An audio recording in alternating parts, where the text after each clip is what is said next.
Bonjour tout le monde, bienvenue dans cette séance d'information qui s'adresse aux étudiants du système scolaire français. Je me présente, mon nom est Sandra Jackson, je travaille au service d'admission et du recrutement. Donc, comme j'expliquais, aujourd'hui, on s'adresse vraiment aux étudiants qui sont dans le système scolaire français, donc autant dans le système scolaire en France qu'à travers le monde via les lycées de l'AEFE. Donc, quelques consignes avant qu'on commence, donc quelques petits rappels. Sachez que ce webinaire est enregistré. Donc, si jamais vous voulez retrouver l'information, vous pourrez bien sûr sur notre site retrouver l'enregistrement pour récupérer les informations dont vous aviez besoin. On a également construit ce webinaire sous un concept interactif. Donc, on vous invite fortement à poser vos questions. En fait, vous avez dans l'onglet de Zoom une petite section questions-réponses, Q&A, Q&R. Et c'est vraiment via ce mécanisme que vous pouvez nous poser des questions. Et nous, à la fin, on prendra vraiment un moment pour répondre à un maximum de questions. On ne pourra pas répondre à tout, mais on va vraiment essayer de faire un topo le plus large possible. Donc, aujourd'hui, je ne suis pas seule. Je suis accompagnée de deux de mes collègues. Donc, premièrement, Jonathan Castex. Bonjour, Jonathan. Bonjour Sandra, bonjour à tous. Ça va bien? Oui, merci beaucoup. Donc aujourd'hui, je vais essayer de répondre à toutes vos questions puisque je travaille au service de l'admission et du recrutement et ma mission première, eh bien, c'est d'accompagner les étudiants à concrétiser leur projet d'études à l'Université de Montréal. Parfait. Et je suis également en compagnie de Sophia Rose Hérissé. Bonjour Sophia Rose. Bonjour Sandra. Alors, moi, c'est Sophia Rose Hérissé. Je suis élève de baccalauréat à l'Université de Montréal et je suis dans le programme de psychologie et de sociologie. Alors, je suis là pour répondre à vos questions aussi. Super. Donc, premièrement, si on parle un petit peu de l'attractivité de Montréal, du Québec et de l'Université de Montréal également pour les étudiants du système scolaire français, bien, on voit d'année en année que cette attractivité se ne dévend pas. Donc, concrètement, comment ça se traduit un petit peu tout ça, Jonathan, pour nous? Ben oui, effectivement, comme tu l'as dit, on remarque d'année en année, en fait, de plus en plus d'étudiants français ou des lycées français de l'étranger qui déposent une demande chez nous. C'est environ chaque année 2300 demandes pour les Français et plus d'1 millier de demandes d'admission pour les Français des lycées de l'étranger. Donc, c'est un engouement qui ne se dément pas et nous en sommes ravis parce que, évidemment, nous connaissons très bien le système scolaire français. Nous savons que les bacheliers du système scolaire français ont tout pour réussir chez nous et évidemment, on met tout en œuvre, en fait, pour les y aider et pour les accompagner au mieux. Et comment ça s'explique, en fait, justement, cet attrait pour l'Université de Montréal et pour Montréal également? Est-ce que tu peux parler un petit peu des indices? Pourquoi est-ce que tant d'étudiants nous choisissent?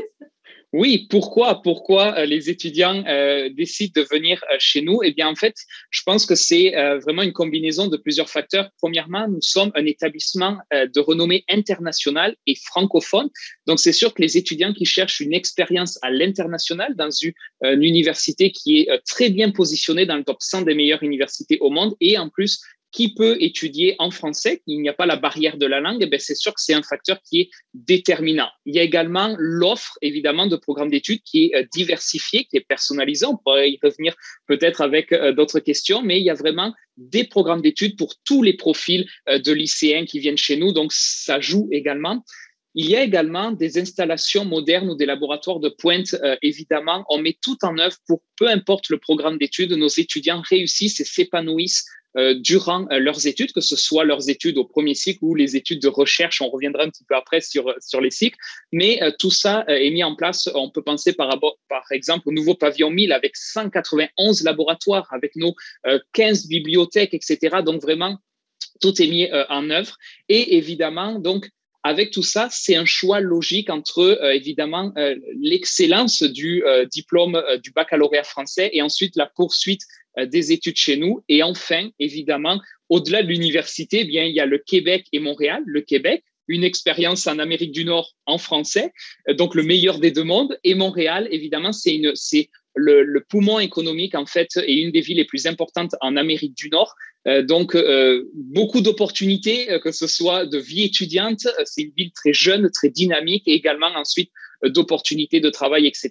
Donc, tout ça explique peut-être pourquoi les étudiants nous choisissent. Parfait. Jonathan, c'est un choix que tu as fait toi aussi de venir ici parce que ça s'entend. Oui. Un léger accent français. De ton côté, Sophia Rose, pourquoi est-ce que tu as choisi Montréal et l'Université de Montréal? Mais tout d'abord, comme Jonathan l'avait mentionné, c'est une ville qui est jeune, il y a plein d'activités, il y a des choses à faire. Cette ville, pour moi, elle est toujours en train de vibrer. Et c'est ça que j'adore. Et j'ai toujours été attirée par cette belle ville, remplie de choses à faire, remplie de jeunes, remplie de festivals. Enfin, c'est vraiment cet esprit, c'est vraiment ça qui m'a attirée vers Montréal. En plus de ça, une très belle vie étudiante. Et aussi parce que je voulais continuer dans la francophonie. Donc ça aussi, c'était évident pour moi en sortant du système de baccalauréat français. Je voulais continuer l'enseignement français. Donc ça aussi, c'était très important pour moi. Et du coup, l'Université de Montréal, c'était évident pour moi parce que, bien sûr, l'enseignement en français. Et puis, quand je suis à Montréal, j'ai un peu les deux mondes qui viennent parce que je suis en Amérique du Nord, mais j'ai encore l'influence de la France. Et ça aussi, ça m'a beaucoup plu. Parfait. Souvent également, quand on parle des clientèles françaises, on parle souvent des accords France-Québec. En fait, ce sont des accords qui ont été signés entre le gouvernement du Québec et le gouvernement de la France qui facilitent finalement l'arrivée des étudiants français, donc citoyens français, chez nous. Jonathan, est-ce que tu peux nous en parler un petit peu des principaux accords France-Québec? Absolument. Eh bien, en fait, il y a deux principaux accords. Tout d'abord, un accord sur les droits de scolarité. En fait, entre le gouvernement du Québec et le gouvernement français, et également belge, pour les Belges francophones, s'il y a des Belges qui nous écoutent, eh bien, il y a des droits de scolarité préférentiels. Il faut savoir qu'au Québec, les droits de scolarité sont fixés en fonction de votre statut au Canada. Un montant pour les Québécois, un montant pour les Canadiens, un montant pour les internationaux. Eh bien, les Français et Belges francophones payent le même tarif que les Canadiens et non pas les frais afférents aux étudiants internationaux, ce qui est majeur, évidemment. Et puis, il faut savoir qu'au Québec, nous avons parmi les droits de scolarité les plus avantageux à la fois en Amérique du Nord, mais également dans le monde. Si vous envisagez d'autres destinations, l'Angleterre, l'Australie, etc., vous pouvez voir qu'on a des droits de scolarité préférentiels. Il y a également un autre accord qui est très important et qui préoccupe également les étudiants et leurs parents, les assurances. Il faut savoir qu'il y a des accords entre les assurances, l'assurance santé en France et notre régie d'assurance santé chez nous, donc pour faire reconnaître l'équivalence. Donc, aucune démarche supplémentaire. Vous êtes couvert dès votre arrivée et durant toute la durée de vos études au Québec. Et il y a également d'autres petits avantages, évidemment, que vous découvrirez en arrivant, dont par exemple le permis d'études, le permis de conduire, pardon. Évidemment, pas besoin de faire d'équivalence, etc. Vous pourrez conduire et aller visiter tout le Québec et le reste du Canada avec votre permis durant vos études. Donc, des petits avantages comme ça grâce à des accords. Donc, en effet, c'est vrai qu'il y a toutes sortes de petits avantages avec les accords France-Québec, mais je le rappelle, les accords France-Québec sont vraiment pour les étudiants qui ont la citoyenneté française. Or, on sait qu'avec nous, il y en a plusieurs à l'Université de Montréal et plusieurs qui nous écoutent également. Mais vous provenez peut-être d'un lycée AEFE, donc un lycée français à travers le monde. Vous êtes dans le système scolaire français, mais peut-être que vous n'avez pas la citoyenneté française. Donc, qu'est-ce qui se passe dans ce cas-là?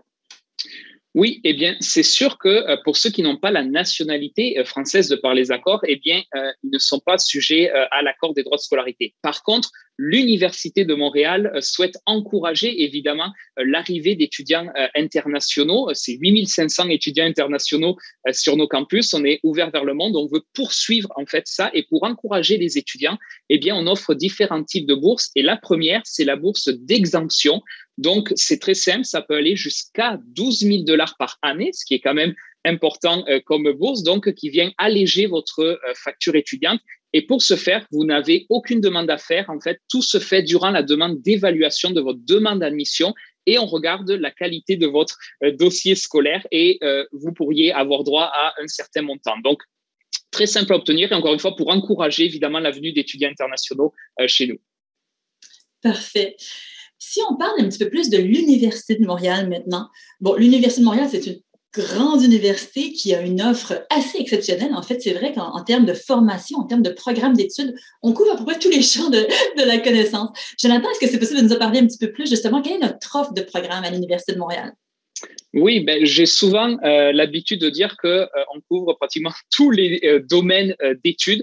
on a 600 programmes d'études et 250 qui sont accessibles directement après le baccalauréat français, parce qu'il faut savoir que dès que vous avez obtenu votre baccalauréat français, vous n'avez aucune année préparatoire à faire, vous rentrez directement dans nos programmes et c'est 250 qui s'offrent à vous. Donc, que vous soyez intéressé par l'histoire, la philosophie, la chimie, la physique, la microbiologie, bref, il y en a un petit peu pour tous les champs d'intérêt, puisque nous sommes une université généraliste et nous regroupons 17 facultés-écoles, donc il y a forcément le programme qu'il vous faut. Et encore une fois, il y a le programme, mais il faut reconnaître également tous les laboratoires et installations qui sont mis à votre disposition. Par exemple, le laboratoire de cyberjustice, les laboratoires avec les imprimantes 3D en aménagement, les laboratoires multimédia pour la communication, etc. Donc, vous bénéficiez à la fois d'un large éventail de choix de programmes et également, évidemment, d'outils pour vous aider durant vos 3 années ou plus chez nous. Parfait. Maintenant, c'est vrai que 260 programmes accessibles directement après le lycée. La question se pose, comment est-ce qu'on fait un choix éclairé? Comment est-ce qu'on arrive à trouver finalement le programme qui nous convient? Et là, je serais intéressée à t'entendre, Sophia Rose, de ton côté, comment est-ce que tu as pu trouver ton programme? À quel moment est-ce que tu t'es dit, tiens, c'est vraiment ça que je veux faire, c'est ce programme-là qui me correspond? Mais déjà, tout a commencé, je dirais, en première, parce que, comme vous le savez, les étudiants, il y a les enseignements de spécialités. Donc, à partir du moment où j'ai choisi mes spécialités, ça m'a aidé à un peu cibler ce que je voulais faire. J'avais un peu plus une idée générale en soi, de ce que je voulais faire. Donc, ça a commencé en première. À partir de mes spécialités, je me suis dit, la psychologie, la sociologie, l'aide. Et comme vous l'avez entendu, c'est un programme qui est joint. Donc, c'est la psychologie et la sociologie. Donc, je me suis retrouvée dans un impasse, je veux dire, parce que je ne savais vraiment pas où trancher. Est-ce que je voulais faire la psycho? Est-ce que je voulais faire la socio? Pour moi, c'était un peu compliqué. Mais je me suis rendue sur le site de l'Université de Montréal. Je me suis dit, voyons, on va voir. Et j'ai trouvé un programme qui combine les deux. Donc, c'est un peu comme ça que j'ai trouvé mon programme. Et c'est aussi, je savais toujours que je voulais être dans l'aide, parce que en fait, je savais que c'était ça que je voulais faire. Donc, ça aussi, ça aide. Il y a aussi l'outil Bac à Bac qui se trouve sur le site de l'Université de Montréal, qui m'a aussi aidé à faire des choix de programme par rapport à mes spécialités, ce qui est très, très efficace.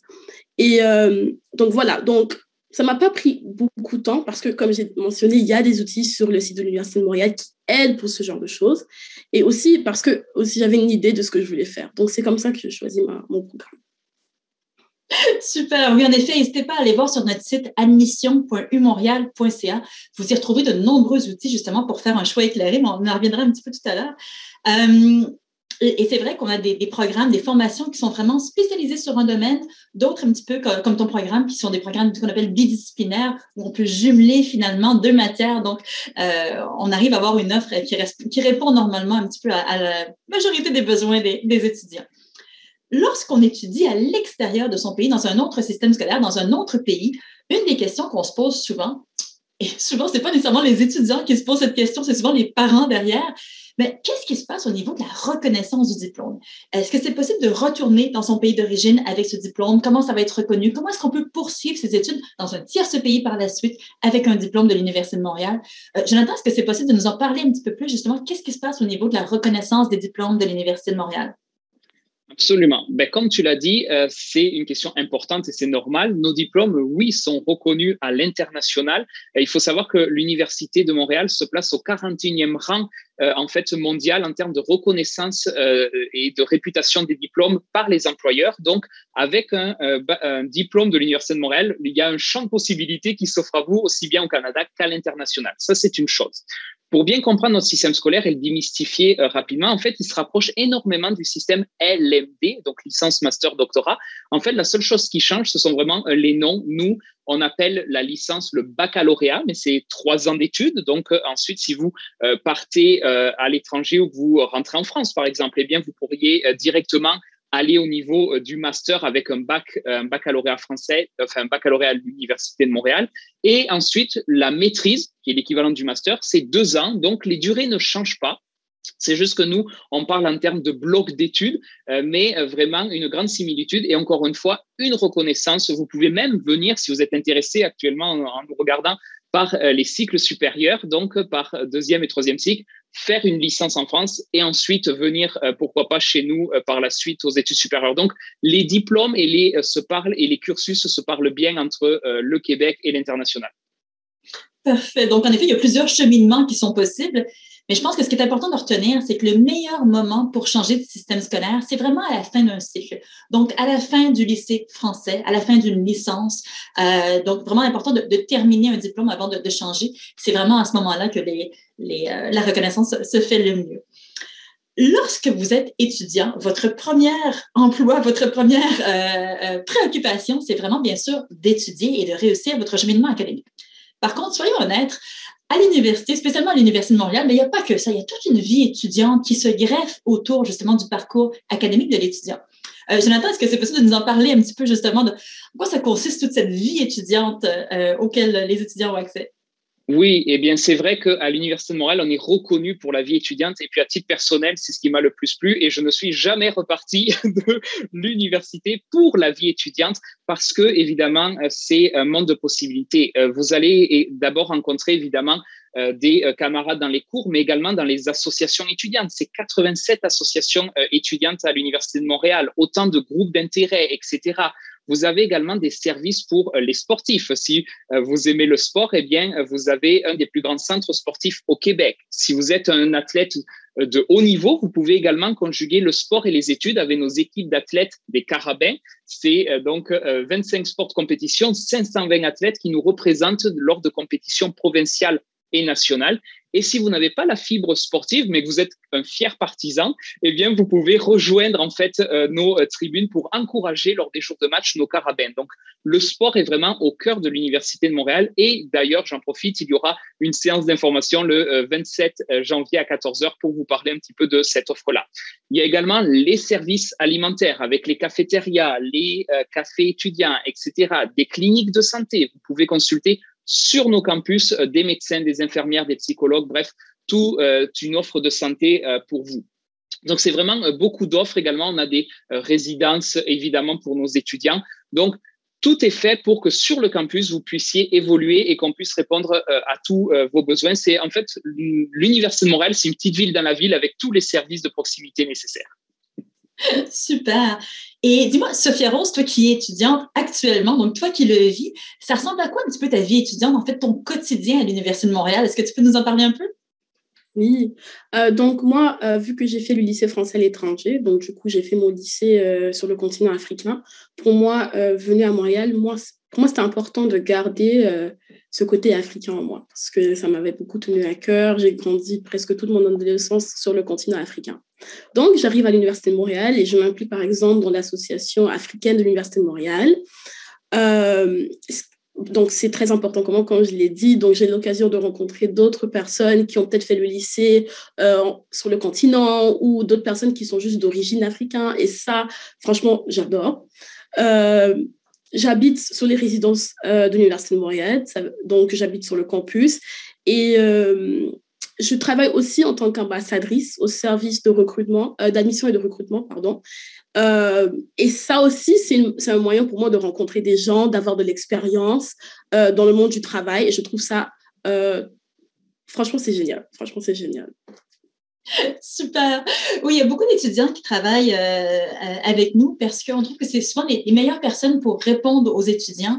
Vous êtes passé par là, vous avez fait ce cheminement, donc vous comprenez très bien les questions et le stress que parfois peut avoir un étudiant qui veut faire ce genre de projet. Sophia Rose t'a parlé justement du petit boulot et je sais que souvent on a des questions par rapport à ça. C'est vrai qu'en Amérique du Nord, la majorité des étudiants travaillent en parallèle de leurs études à l'université. C'est vraiment quelque chose de très, très courant, en fait, en Amérique du Nord. Et c'est pas du tout compliqué de se trouver un petit emploi étudiant qui peut vraiment bien se marier avec son horaire de l'université. Donc, sachez que lorsque vous allez demander vos documents d'immigration pour venir étudier chez nous, dans votre permis d'études, il y a déjà un permis de travail qui vous permet justement de travailler un certain nombre d'heures par semaine. Donc, c'est vraiment une démarche qui est faite automatiquement. Donc, dès que vous arrivez, vous avez le droit de travailler. Gardons à l'esprit que c'est vraiment un projet quand même de venir chez nous. C'est un projet qui est vraiment scolaire, qui est vraiment académique. Donc, le but, c'est vraiment d'avoir un diplôme. Donc, il ne faut pas non plus trop s'égarer du côté du petit travail, mais ça peut être intéressant également de marier un petit peu les deux. J'aimerais qu'on parle un peu plus également de l'expérience internationale. Parce que là, c'est sûr que si vous êtes déjà soit en France ou soit dans un établissement scolaire français à travers le monde, vous êtes déjà un petit peu familiarisé avec tout ça. Le fait de venir chez nous, ça fait déjà une première expérience internationale. Mais c'est vrai que si jamais ça vous intéresse, vous pouvez rajouter encore une fois d'autres expériences, d'autres types d'expériences à l'international dans le cadre de votre formation chez nous. Jonathan, est-ce que tu veux nous en parler un petit peu? Oui, absolument. Ben, comme je l'ai dit, évidemment, nous sommes tournés vers le monde. Nous accueillons énormément d'étudiants internationaux, mais aussi, on encourage nos étudiants à aller 4 mois, 6 mois, un trimestre d'études à l'étranger dans le cadre de leur programme d'études. On a 500 partenaires à travers le monde. Donc, le plus dur sera de trouver la destination pour, évidemment, compléter votre cheminement à l'étranger. Donc, on a tout un bureau, en fait, qui s'occupe de ça, le bureau des séjours d'études hors Québec. Donc, il y a même des bourses qui sont possibles, donc des bourses de mobilité pour encourager, encore une fois, nos étudiants à partir un trimestre, 4, 6 mois à l'étranger. Et il y aura également une autre séance d'information le 27 janvier à 13h, donc où là, je serai accompagné de quelqu'un du bureau des études hors Québec qui pourra vous expliquer un petit peu tout ça. Mais sachez qu'en venant à l'Université de Montréal, c'est loin d'être la fin de votre expérience à l'international. C'est souvent même le début. Oui. Parfait. Donc, écoutez, j'espère qu'on vous a donné envie de venir chez nous. Mais maintenant, concrètement, comment est-ce qu'on fait pour concrétiser un petit peu son choix, concrétiser un petit peu tout ça? On vous a parlé tout à l'heure du nombre de formations qu'il y avait chez nous. Donc, la première étape, en effet, c'est vraiment de trouver le programme qui vous correspond le plus et un programme pour lequel vous seriez admissible aussi. Donc, concrètement, Jonathan, comment ça se passe pour un étudiant qui est, par exemple, dans un lycée français, qui est en terminale, qui est en train de terminer son baccalauréat? Comment ça se passe? Oui, eh bien, c'est sûr que là, vous êtes en processus d'orientation. C'est bien normal, vous vous posez des questions. Eh bien, il faut savoir que suite à la réforme du baccalauréat français, on a un petit peu adapté, évidemment, nos exigences de nos programmes d'études. Donc, pour la majorité, en fait, de nos programmes d'études, vous allez choisir comme ça les options, peu importe les options et les enseignements de spécialité que vous avez choisis, vous pourriez être admissible dans les programmes d'études sous réserve, évidemment, de respecter les autres critères du programme d'études qui sont sur le site de l'admission. Mais donc, si vous avez le cheminement, le bon cheminement pour la majorité de nos programmes d'études, on est bon.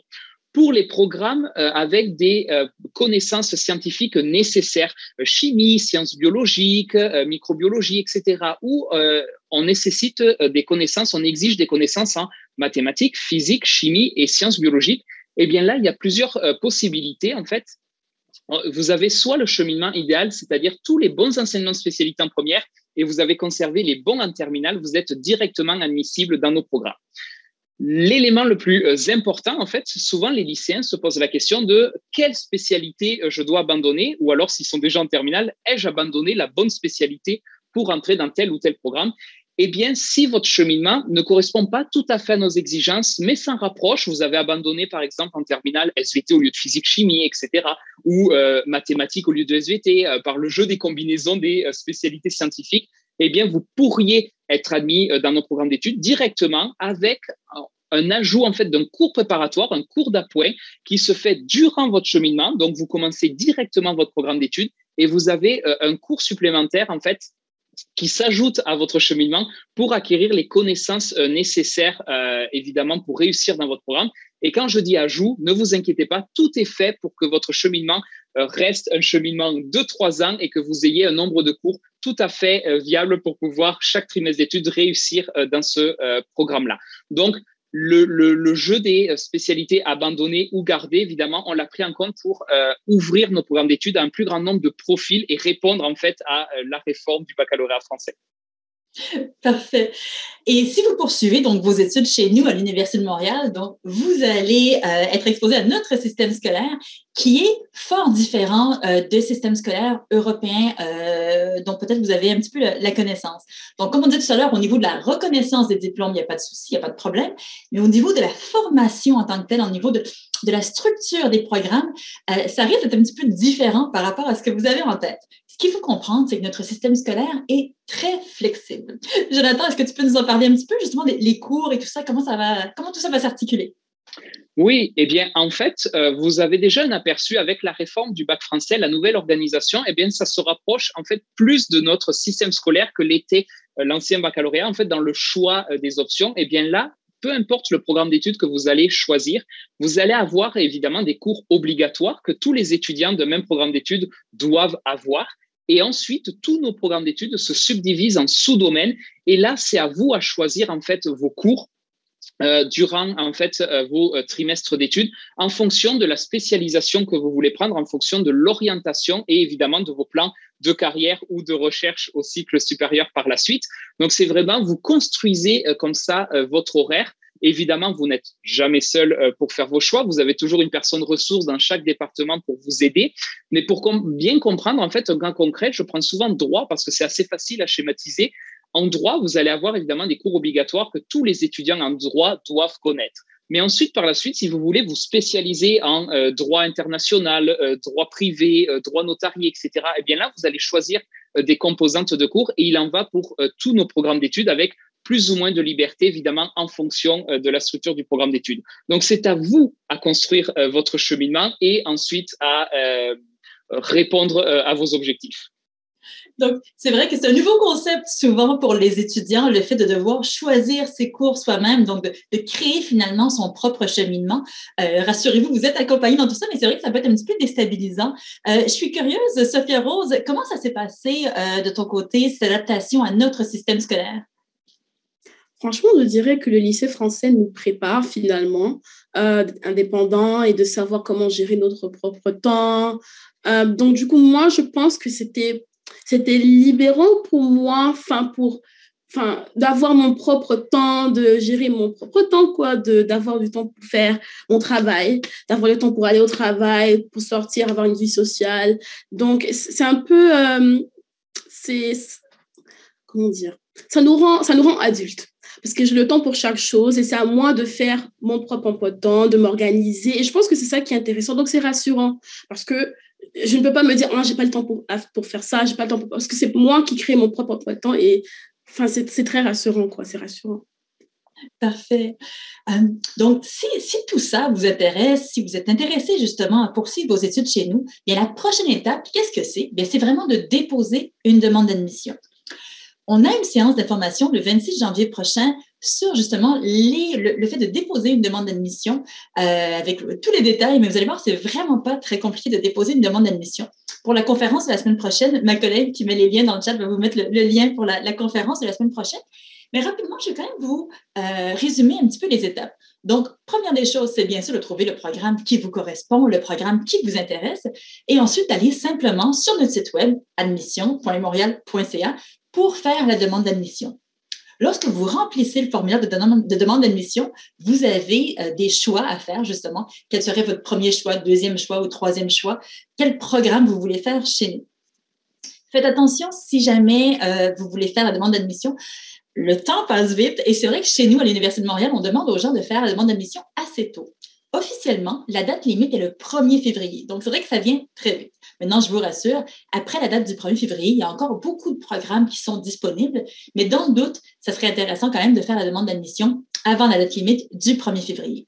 Donc, vous remplissez le formulaire, vous nous envoyez les documents qu'on exige. Donc, bien sûr, on veut voir ce que vous avez fait avant, donc les relevés de notes. Par exemple, si vous êtes au lycée, on veut voir l'ensemble de vos relevés de notes de la première, donc que ce soit les 3 trimestres ou les 2 semestres. On veut voir également le relevé final de la première et idéalement également le premier trimestre ou le premier semestre de la terminale. Nous, on analyse tout ça et si ça nous convient, eh bien, on vous envoie une admission qui est conditionnelle, bien sûr, qui sera conditionnelle à la réussite du bac. Si vous avez déjà terminé votre baccalauréat et que vous cherchez à rentrer dans un programme de premier cycle, dans ce cas-là, si au niveau des relevés de notes et des exigences du programme, ça nous convient, vous avez une admission définitive directement. Par la suite, dès que vous avez votre admission, qu'elle soit conditionnelle ou définitive, c'est très important de faire les démarches d'immigration pour obtenir les bons documents pour venir étudier chez nous. Donc, ce n'est pas sorcier. Par contre, ça reste quand même des documents administratifs, des documents gouvernementaux à obtenir. Donc, votre meilleur allié dans tout ça, c'est le temps. Donc, réellement, dès que vous obtenez une lettre d'admission, qu'elle soit conditionnelle ou non, débutez les démarches d'immigration.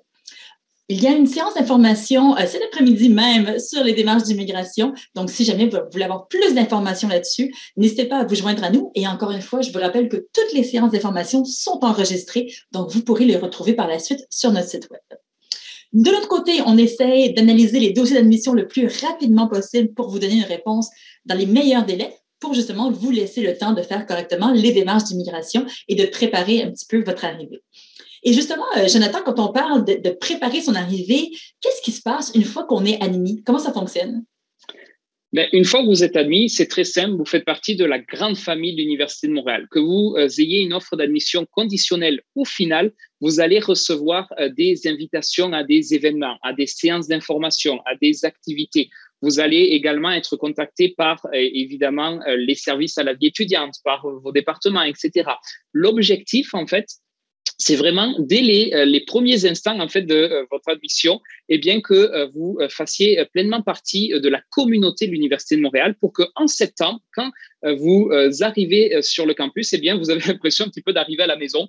Donc vous connaissez parfaitement nos campus, etc. Et puis durant les semaines de la rentrée, il y a également des activités d'accueil et d'intégration, donc en personne sur nos campus, pour évidemment pouvoir un petit peu se repérer. Mais ce qu'il faut vraiment retenir, c'est que dès que vous avez une offre d'admission, qu'elle soit conditionnelle ou finale, vous faites partie de notre communauté et vous allez recevoir beaucoup d'informations et de ressources à votre disposition. Super, merci. J'espère qu'on a déjà répondu à quelques-unes de vos questions. Maintenant, je vous propose qu'on prenne le reste de la séance pour vraiment répondre à vos questions particulières si vous en avez. Donc, encore une fois, je vous invite à nous écrire vos questions en passant par l'onglet questions-réponses ou Q&A de votre fenêtre Zoom. Et on va essayer de répondre à un maximum de questions. Je peux commencer avec une première, donc une question de Sarah.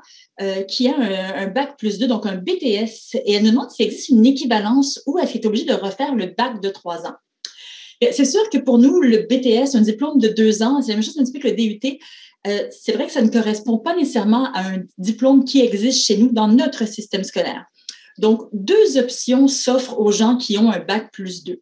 Donc, soit vous revenez faire un baccalauréat chez nous, et dans ce cas-là, oui, on vous admet directement dans le baccalauréat si jamais vous avez des crédits qu'on peut vous faire créditer, que ce soit parce que vous aviez commencé une licence ou un DUT ou autre. Peut-être qu'on pourrait vous créditer quelques crédits, mais honnêtement, il faut peut-être partir avec l'idée que vous allez devoir faire le baccalauréat, donc la licence au complet. L'autre option que je pourrais vous suggérer, si vous êtes spécialement rendu par exemple en L2, bien, ce serait de finir votre licence, donc finir un L3 et de venir chez nous en études de 2e cycle, donc par exemple en master ou en DESS. Ça peut être une belle option. Donc, je vais juste reprendre ce que je disais tout à l'heure. Le meilleur moment pour changer de système scolaire, c'est vraiment à la fin d'un cycle, donc à la fin du lycée ou à la fin d'un bac plus 3 d'une licence ou à la fin d'un master également pour un doctorat, c'est possible aussi. Oui, je vais prendre une question, puis je triche déjà, je prends 2 questions parce qu'il y en a une très rapide à répondre. Une personne qui a du mal à nous joindre, qui demande le courriel, etc. Donc, vous pouvez toujours écrire après cette rencontre à futurétudiant@umontréal.ca. Vous avez l'adresse qui est sur le site de l'admission. C'est sûr que nous recevons énormément de courriels de la part d'étudiants, mais notre priorité, c'est d'apporter une réponse le plus rapidement possible. Donc, c'est sûr, ça ne se fait peut-être pas dans le jour même, mais en tout cas, on fait tout pour vous répondre rapidement. Donc, tout le formulaire pour nous joindre est sur le site de l'admission.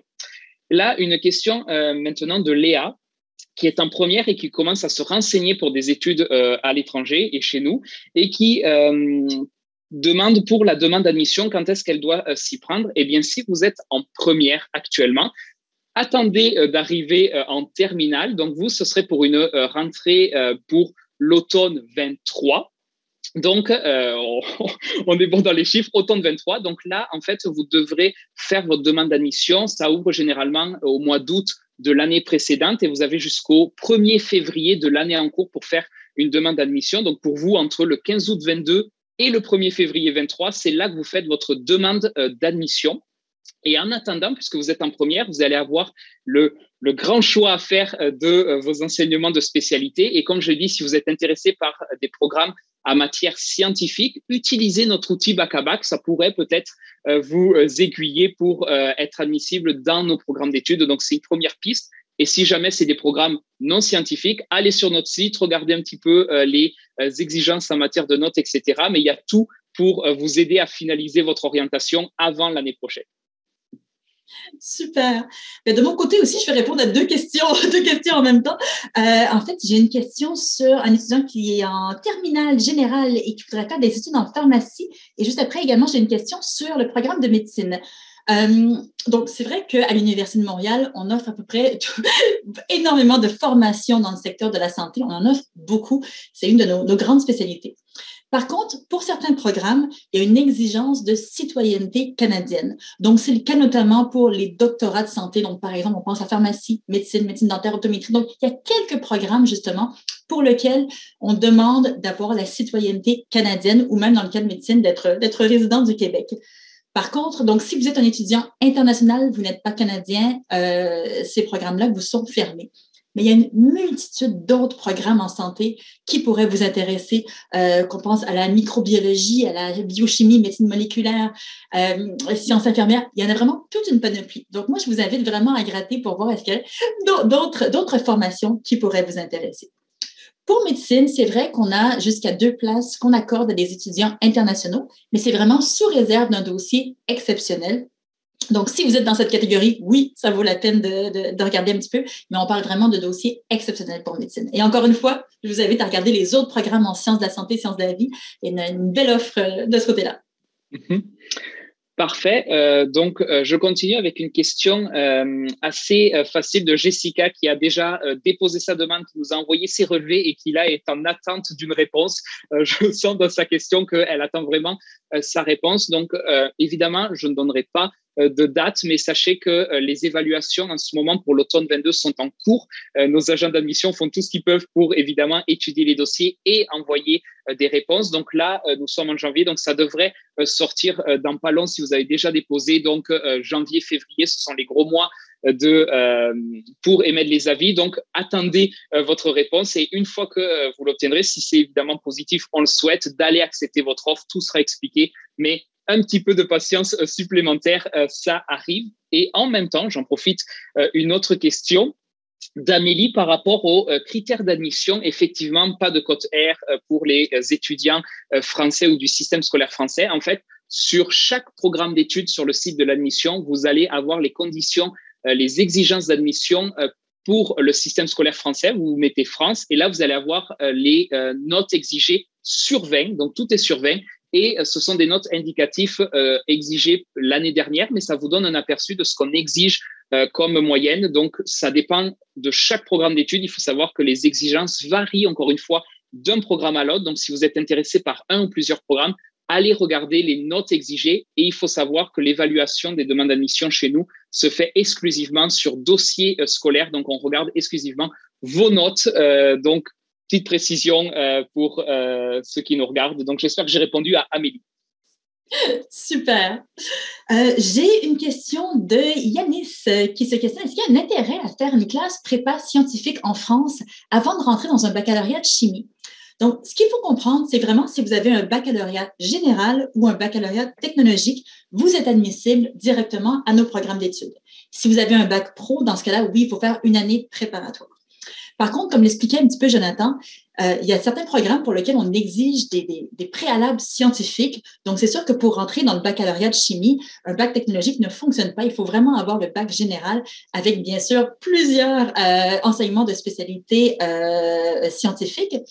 Si jamais vous répondez à nos critères de sélection en termes d'enseignement préalable, non, il n'y a vraiment aucun problème. Vous pouvez rentrer, bien sûr, sous réserve des résultats scolaires. Et si jamais il vous en manque, encore une fois, il y a plusieurs choses qui peuvent être possibles. Soit on peut vous rajouter un cours préparatoire à votre cursus, ou alors on peut vous proposer également, si jamais il en manque vraiment trop, on peut vous proposer chez nous, à l'Université de Montréal, un programme d'1 an où vous allez chercher vraiment plusieurs préalables scientifiques qui vous manquent. Juste un petit mot particulier pour chimie, parce que c'est vrai que c'est un cas à part. Dans le système scolaire français, c'est vrai que parfois, il y a un petit décalage entre le niveau de chimie organique et notre chimie chez nous. Donc, dans le cadre des programmes de chimie et de biochimie, d'office, on vous demande de faire un cours supplémentaire dans le cadre de votre formation chez nous. Donc, ça va être totalement transparent pour vous. On vous rajoute un cours de chimie organique tout simplement, mais la formation se fait quand même dans la durée presque de 3 ans, donc il n'y a pas de souci par rapport à ça. Mais notre objectif et notre souci, c'est vraiment de s'assurer que vous avez le niveau pour suivre le programme. Donc, jamais on va vous mettre dans une situation où finalement la marche serait trop haute, donc aucun problème. Si vous voulez faire une école de prépa scientifique en France avant, pas de problème, mais si vous ne la faites pas, vous n'allez pas être du tout pénalisé non plus. Parfait. Puis là, pareil, 2 questions, mais qui se rejoignent un petit peu. De Maïssa, est-il possible de faire une demande d'admission? Ben oui, la période est ouverte et même presque terminée. Vous avez jusqu'au 1er février de cette année pour faire une demande pour l'automne 22. Si jamais vous dépassez la date, d'autres programmes d'études sont ouverts, donc ne stressez pas non plus avec la date, mais dites-vous, vous avez jusqu'au 1er février. Et dans la même lignée, une personne a peur de ne pas avoir un document à temps. Avant, la traduction n'est pas disponible pour Mariam. Eh bien, l'important, faites votre demande d'admission et ensuite, on vous demandera de fournir ce document par la suite. Ce n'est pas grave si vous ne l'avez pas le 1er février. Tant que vous avez fait votre demande, on vous contactera pour vous donner la date limite pour fournir ce document. Là, c'est un document d'identité en plus pour vérifier votre identité, mais pas de stress avec la date limite. Déposez, on s'occupe du reste. Je vois qu'on a beaucoup de questions et le temps passe. Donc, Jonathan, je te propose qu'on prenne chacun une dernière question. Donc, moi, je vais y aller avec une question d'Émilie également qui se questionne. Qu'est-ce qu'on conseille en termes de logement? Les résidences universitaires ou les logements hors campus? Honnêtement, les deux peuvent très bien fonctionner. C'est vraiment en fonction de vous, ce que vous avez envie, ce que vous préférez. Sachez que les résidences, il y a une belle vie communautaire, une belle vie associative qui est présente chez les étudiants en résidence. Pourquoi? Parce que c'est uniquement des étudiants qui ont quitté leur famille et leurs amis pour se retrouver en résidence. Donc, c'est vrai qu'il y a une belle communauté qui se crée. En colocation également, ça peut être une belle expérience aussi de rentrer un peu plus dans la vie concrète, d'avoir un appartement. Au niveau des tarifs, c'est à peu près similaire. C'est un petit peu moins cher en résidence. Mais également, moi, ce que je vous propose, vous pouvez faire une espèce de remélange des deux. Vous pouvez commencer en résidence et au bout d'une session, au bout d'un an, rebifurquer vers la colocation ou le contraire. Donc, vraiment, il n'y a pas de mauvais choix. Ça dépend vraiment de ce que vous voulez faire, de comment vous voyez un petit peu les choses. Oui, et une dernière question. On a une question, en fait, 2 petites dernières rapides sur les frais de scolarité. C'est dur de donner des montants parce que ça dépend vraiment de votre statut au Canada, du cycle d'études et du nombre de cours que vous allez prendre. Donc, on a créé un calculateur des coûts sur le site du registraire. Donc, vous allez pouvoir sélectionner tous les critères qui vous correspondent et vous allez voir le montant estimé qui est à payer par trimestre d'études. Ça vous donnera une indication. C'est beaucoup plus fiable que donner comme ça des chiffres, le montant étant évidemment $, et ça reste une estimation, mais ça vous donne un bon aperçu de ce que vous allez par trimestre d'études devoir payer. Et également une question pour encore une fois, les bourses. Eh bien, pour les bourses, vous avez également tout un répertoire sur bourse au pluriel @umontréal.ca où vous allez avoir, dans le fond, on a différents types de bourses, des bourses d'implication, des bourses de mérite. Si vous avez des bonnes notes, vous pourriez avoir droit à des bourses. Donc, sachez qu'il y a beaucoup d'offres de financement possibles à l'université. Évidemment, si vous respectez les critères d'octroi des bourses, mais allez voir un petit peu le financement. C'est une question importante pour évidemment envisager des études à l'international. Donc, on vous encourage à aller voir les ressources disponibles sur nos sites. Parfait. C'est malheureusement tout le temps qu'on avait. Je vois qu'il reste encore de nombreuses questions. Je vous invite fortement à aller voir les conférences de cette semaine, de la semaine prochaine également. On a beaucoup de conférences qui peuvent répondre à vos questions. Et encore une fois, toutes ces conférences-là sont enregistrées et disponibles en rediffusion. Pour tout ce qui touche également la vie étudiante, je vous invite fortement aussi à aller voir notre compte Instagram qui est vraiment créé par des étudiants internationaux, pour des étudiants internationaux. Donc, c'est Montréalisez-vous sur Instagram. Vous pouvez avoir des réponses à vos questions et parler à des étudiants internationaux qui vivent présentement cette expérience. Si vous avez encore des questions très précises, je vous invite à communiquer avec notre service à la clientèle où on a une équipe de commis et d'ambassadeurs qui sont là pour répondre à vos questions. Donc, je vous remercie beaucoup. Je remercie l'équipe également. Jonathan, Sophia Rose, merci beaucoup de votre participation. Et encore une fois, restez connectés et à la prochaine. Au revoir.